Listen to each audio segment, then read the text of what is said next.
relacionados à espiritualidade. Então, o que acontece?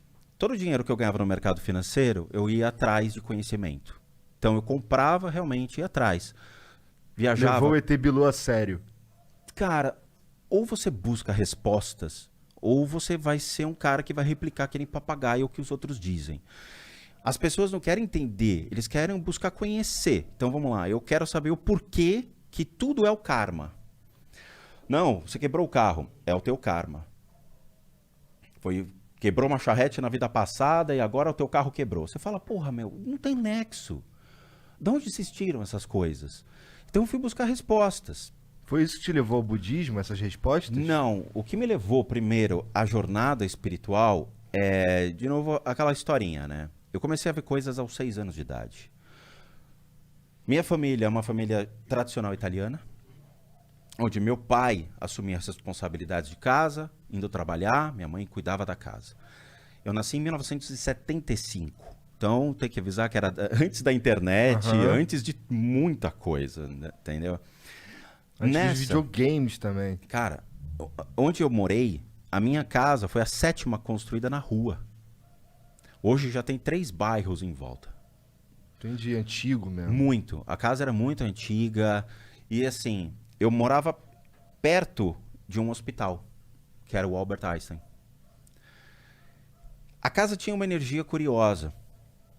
Então, ela foi construída em cima de uma senzala, perto de um hospital. Então, você imagina que eu estava no parque de diversões da espiritualidade.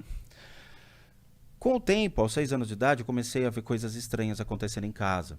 Que são aquelas presenças estranhas que você vê o vulto passando assim. Só que você não vai falar, mamãe, tem um homem passando. Não, eu fiquei quieto. Eu não sabia o que era. E sabia que meu pai era muito rigoroso, muito rígido em relação à família. Então eu falei, eu não vou me expor, não vou buscar arrumar confusão com meus pais. Vou deixar. Então eu ficava só observando, só observando, só observando. E era muito? Eram muitos. Eram 6, 7 caras desse tipo. Eu vou te descrever como eu lembro deles, tá? Lembrando que o que eu tô te passando é uma ótica de uma criança. Sim, tá. 2 metros de altura, mais ou menos uma largura de 1,5 m, com os olhos vermelhos. Acompanhava meu pai.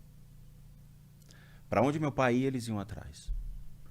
Eu ficava com medo. E eram vários desses aí? Tudo Eram vários. bem parecido? E assim, bem parecidos já começa a complicar. Quando você tem diferentes obsessores, beleza. Mas quando você tem iguais, eles abrem margem para muitos problemas e muitos desequilíbrios. Ataques de raiva. Depende muito da maneira como eles se conectam, mas pode levar uma pessoa a ter surtos emocionais. Entendo. Tá? E eu vou te explicar muito legal todo esse conceito. Comecei a ver, mas fiquei quieto. E foi indo. Aos 10 anos de idade, a coisa foi piorando. A casa, naturalmente, gerou um toque de recolher. Então, eu tenho um irmão, a diferença é de 2 anos. Tanto meu irmão quanto eu, nós sabíamos que a casa tinha alguma coisa. Então, nós passamos a escutar coisas estranhas na casa. Um dos fatores, por exemplo, a gente não saía do quarto. Então, dava 8 horas da noite, todo mundo para a cama, porque no dia seguinte tinha aula. Só que a gente ficava acordado até mais tarde para ficar escutando sons estranhos, porque sabia que acontecia. Teve um dia que eu acabei escutando alguns barulhos estranhos vindos da cozinha. E a minha casa era um corredor de mais ou menos 10 metros que levava para 2 quartos grandes, que eram 2 suítes onde meus pais ficavam, e eu e meu irmão dormíamos juntos. Tinha um outro quarto aqui e um outro quarto aqui, que eram quartos de bagunça e de brinquedo. Um corredor grande, cozinha, sala de jantar. E embaixo era uma sala de visitas, que ninguém entrava. Ninguém entrava. Por que ninguém entrava? Só por que não? Eu vou explicar, a história é maior. Entendi, tá. Tem muita coisa legal, Caralho, cara. que doideira. Eu escutei um barulho na cozinha, eu levantei e botei o ouvido na porta. De repente eu escutei passos vindo, porque era carpete. E meus pais estavam dormindo já há muito tempo. Escutava e parava. E sabe quando criança vai aquele ponto de interrogação em cima direto. Você fala, caraca, o que tá vindo? Chegou uma hora que eu olhei pelo buraco da maçaneta para procurar. Aí escutei uma voz que ecoava dentro da minha cabeça, não passava pelo ouvido, falando, volta pra cama. Velho, Apertou. Eu fui direto, mas eu pulei pra cama e me enrolei.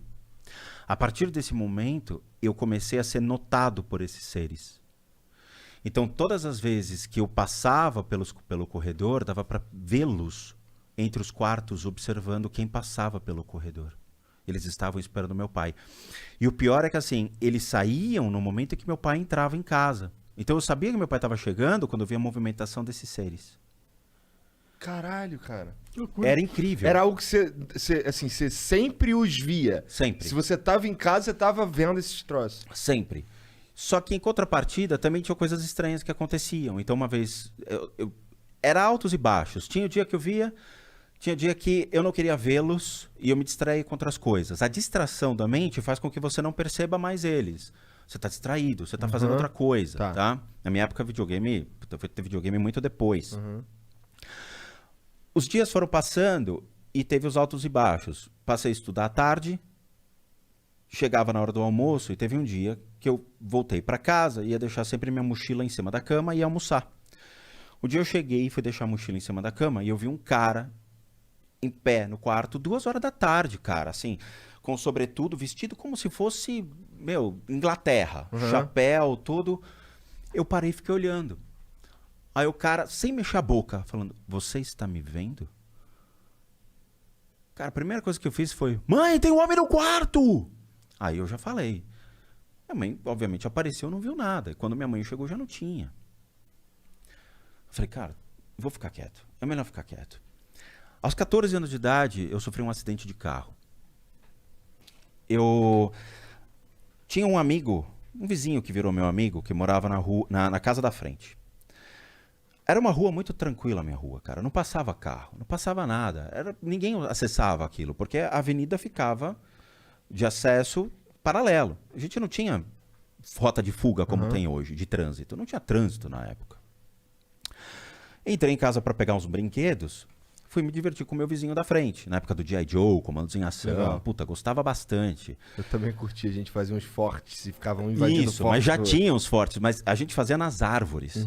Como tinha muita árvore, então tinha o paraquedista, a gente Sim, jogava. Era legal, o comandante cobra, o destro. Isso. Puta, adorava.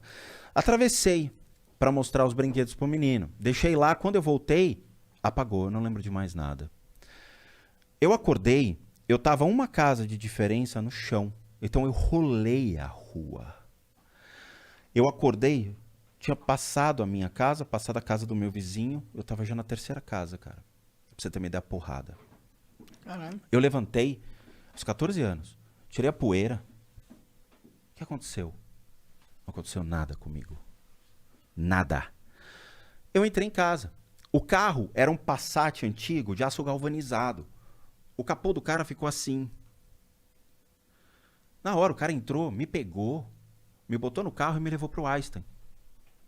A única coisa que aconteceu, eu caí e bati a cabeça no chão. No que eu bati a cabeça no chão, tinha uma pedra e me cortou a cabeça. Só. Não quebrei nada. Só que aí tem um porém. Eu lembro do que aconteceu em termos espirituais. Eu entrei num túnel branco. Nesse túnel branco, eu lembro de estar subindo. Cara, e tá sorrindo, feliz da vida. E eu entrava no túnel, eu olhava pra cima e falava, meu, que da hora, que legal. Chegou lá em cima, eu vi minha bisavó. Eu não tinha contato com a minha bisavó. Eu raramente a via. Quando chegou lá em cima, a minha bisa olhou pra minha cara e falou, Rô, não é a sua vez. Você pode descer. Eu desci muito rápido. E aí eu acordei. Que viagem, cara. Caralho. E aquilo ficou na minha cabeça. Eu falei, porra, então o túnel branco existe. Então essa bagaça é real. Porque eu vivia o negócio.